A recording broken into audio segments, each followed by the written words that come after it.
turned around, which I don't think he would do. No. But let's say he comes back and says, I want to raise another, I want to raise another $1 billion in taxes. Okay. He isn't going to get that passed. Nobody will vote for it.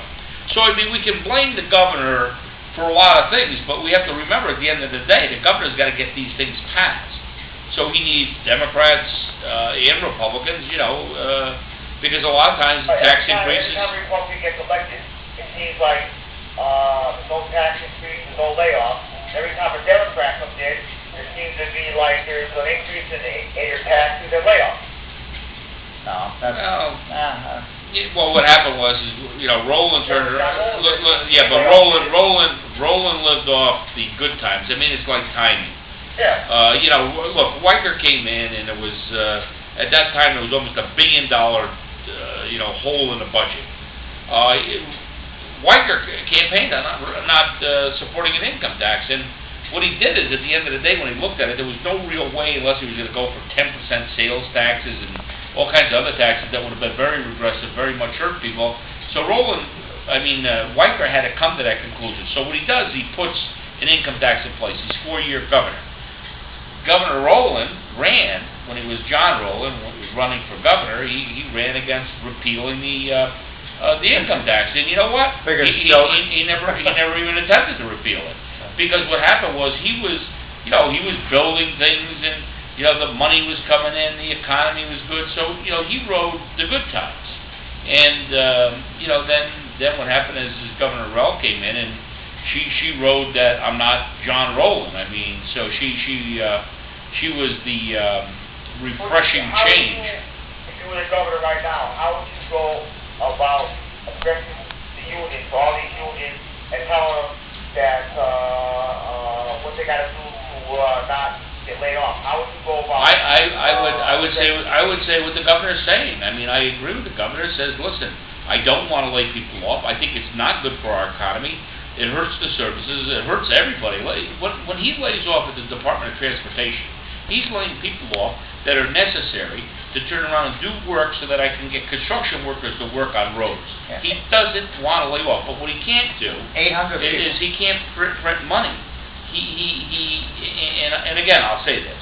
I know that there's state employees that say, well, you should raise the taxes more. Look, I wouldn't be opposed to that, but I'm a realist, and I truly believe, if he proposed more tax increases, I don't think he could get it passed. All I know is one thing right now.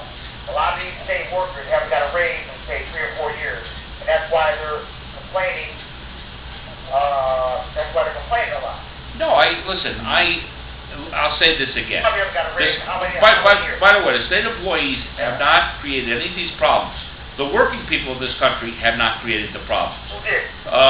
The problem is the people there's a lot of corruption involved here.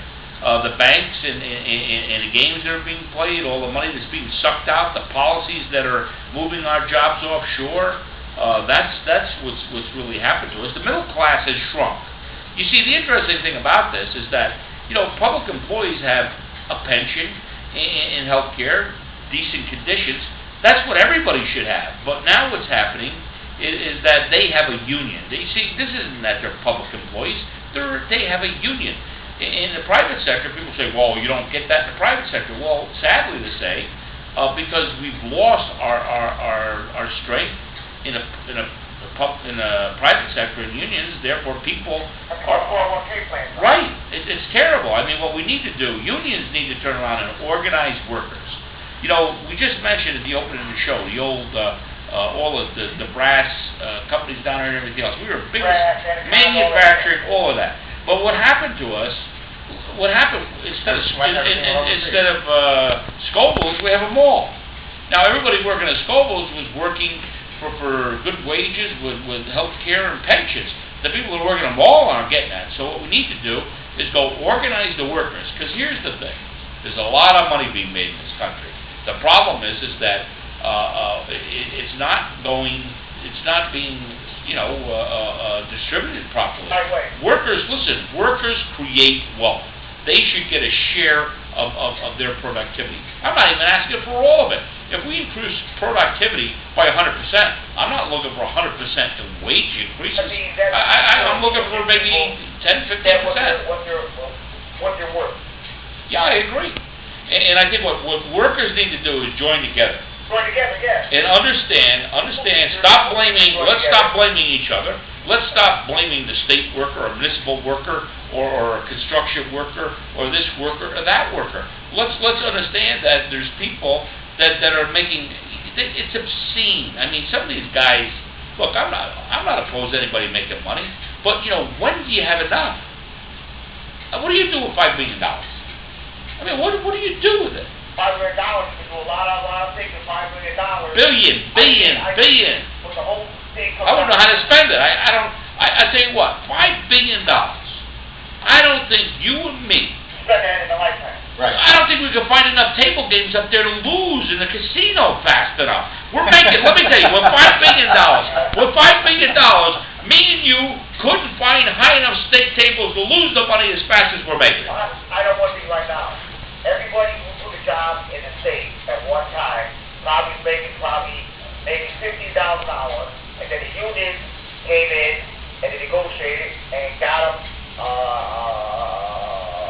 a lot of money, and now all of a sudden some of these governors are saying, well, we gotta take a freeze, better take a freeze on your pay. That means, well, we can't keep your raise for another 3 years, 4 years. That's like Waterbury. At one time, Waterbury, the last contract, they couldn't give the school teachers a raise. Now, if they gave a raise, they gotta lay them off. So the school teachers said, okay, we'll take your concession and we'll keep our jobs. Right. Now, in the state, they do the same thing. All the union people sit together and say, look, if the governor says, I'm sorry, at this time we can't afford to give you a raise because we don't have the money to give you, and you still got a job, what's better, having a job or having no job? Well, that's why, like I said, 57% of the state employees agree that in these desperate times, we need to do it. Now, you yourself, you work for the state, right? No, I work